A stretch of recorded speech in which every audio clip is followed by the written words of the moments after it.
અને આ તરફ રાજકોટમાં અશાંત ધારાની મુદ્દત લંબાવવાનો નિર્ણય થયો છે। અશાંત ધારાની મુદ્દત જે 16 જાન્યુઆરી 2031 સુધી જાહેર। 13 જાન્યુઆરીએ અશાંત ધારાની મુદ્દત પૂર્ણ થઈ હતી।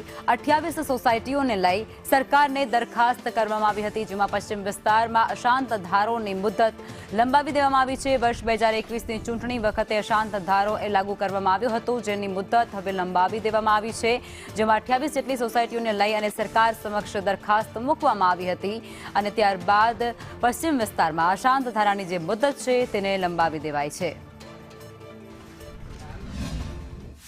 છેલ્લા 6 મહિનાથી અશાંત ધારો જે મારા વિધાનસભા વિસ્તારમાં એની મુદત પૂર્ણ થતી હતી એની અમે રજૂઆત કરી હતી, તો સરકારશ્રીએ ત્વરિત જ આ નિર્ણય લઈને આ અશાંત ધારાની મુદત છે એ ફરીથી રિન્યૂ કરી છે અને હવે આ મુદત 16 જાન્યુઆરી 2031 સુધી અશાંત ધારો આ તમામ વિસ્તારમાં ફરીથી આ જ રીતે લાગુ રહેશે।